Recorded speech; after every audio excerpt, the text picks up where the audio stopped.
Hello and welcome to a brand new YouTube video. Today I'm going to be talking to you about the 5 mistakes that people make when learning a foreign language. So basically what not to do if you want to start learning a foreign language. My name's Maddie, I'm a foreign languages teacher, I'm an author, I write language learning books, and I have been a linguist myself pretty much my whole life. I'm fluent in 4 languages and I very recently started learning Arabic. So I try to apply all of those things that I teach you guys to my own self-study as well. So let's start with the mistake number 1. Mistake number 1 is not setting yourself small goals. If your only goal when you're learning a new language is to become fluent, you're very quickly going to lose interest and lose all motivation, because fluency can be quite far away when you're learning, depending on your circumstance, situation, how immersed you are in the language. Obtaining fluency it can be quite a far away goal. So the best thing to do is to set small goals, more achievable goals, step-by-step kind of approach. So for me, learning Arabic, learning a whole new writing system, I set myself the goal of being able to write my name in Arabic. And when I achieved that, I was like, wow, this is amazing. Like, I never thought I would be able to do that. And I did it, and it's such a small goal.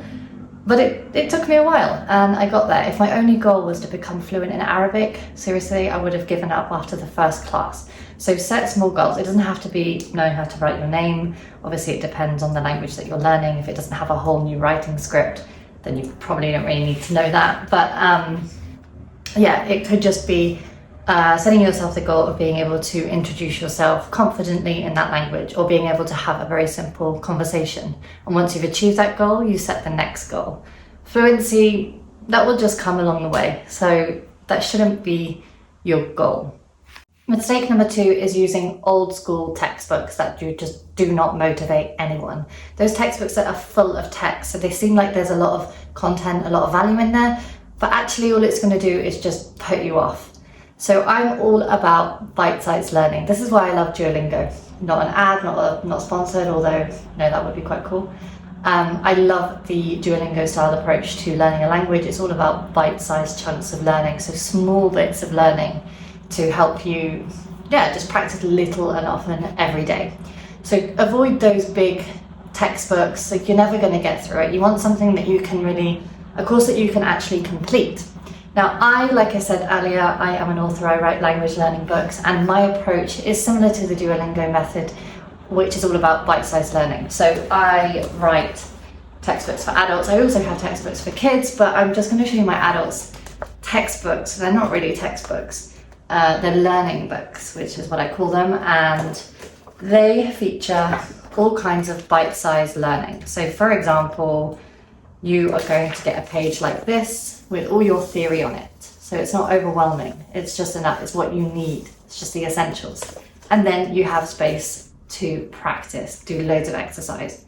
So find yourself a textbook like this. I'll link my textbooks below. They're currently available in Italian, French, and Spanish, so it kind of depends on the language that you're learning.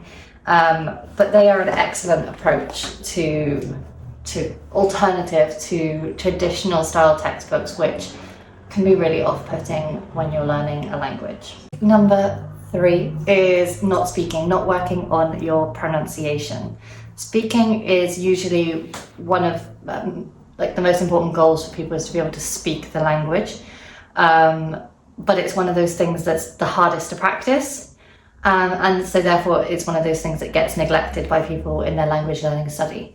But you really do need to dedicate a lot of your study time to speaking and pronunciation. It's really easy to kind of look at words and recognize them, but can you actually sound them out in a way that people understand them? Quite often, not really. So that's something that needs to be trained, and it shouldn't be avoided. The way you can do this is by using Duolingo. If that's how you're starting, you can listen to the words and repeat. So listening is one of those skills that works hand in hand with pronunciation and speaking. You listen to things, you take in that sound, but then you also have to practice reproducing that sound. So listening and repeating is a perfect exercise to really practice pronunciation. So for example, I'm doing Duolingo at the moment, and when it says a new word on there, I really practice saying it a few times. I listen really carefully, And, you know, probably not saying it exactly right the first few times, but again, the more and more you practice and listen, the better you are going to become at pronunciation. The fourth mistake that people make is just using one method.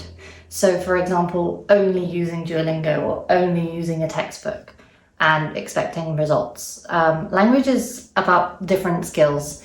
So you've got listening, reading, writing, speaking, and grammar. So those are the 5 skills usually when we talk about language learning. When I teach language learning, those are the 5 skill areas. And you need to be practicing all of them in order to really be learning a language.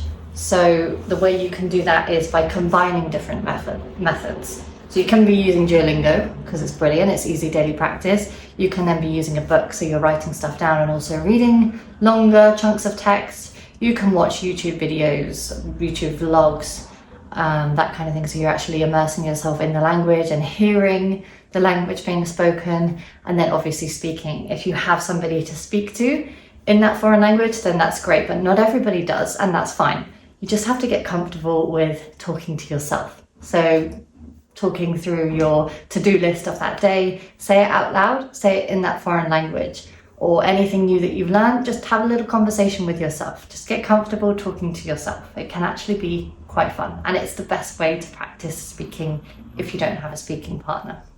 And the final mistake that people make, mistake number 5, is learning language that has absolutely no relevance to you. And that's why using traditional textbooks can also sometimes be quite problematic in that way. You might get a load of topics that are just not relevant to your daily life, so you're spending time learning a lot of vocab that just isn't relevant. Now, I'm not talking about the basics, because I do think that everybody needs to have a foundation in the language. You need to know the basics. Those basics are relevant to everyone. You need to know how to count. You need to know how to order food and all of that, and names of food and things. So there are certain things that we all just need to learn. But beyond that, once you've done your basic study, your essentials study, which my language books can offer, they can give you that foundation. Once you've done that, you then need to start tailoring the language to you. You need to think, okay, my daily life, what's my job? What do I like doing, my hobbies and things like that. And you need to start looking for the vocab, for the verbs that relate to that. So that's how you can really create your own self-study. And actually my books, they have a whole page in every unit dedicated to your own self-study. So it's already introducing this idea of how you can tailor the language completely to you, to make it relevant to you. So learning those high frequency words that you repeat every day. So it's really having a think about how you use your own language and what you want to be able to say in that foreign language. So don't waste time just learning a load of topics because that's what's in the book. Make the language relevant to you. Guys, those are the 5 mistakes that people generally make when they're learning a language, and some little tips on how to avoid making those mistakes. I hope you found this video useful.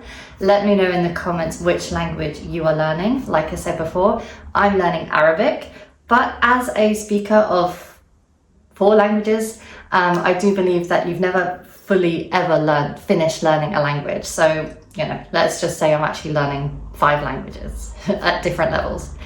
But yeah, thank you so much for watching this video. If you're interested in my adult books that I showed earlier, these ones, or kids books, or just interested in having a look at the collection of books that I write, like I said, all about bite-sized learning, lots of cute pictures, keeping you motivated as well. It's not just here's a book, learn. I also want to motivate you. So that's a key thing in these books.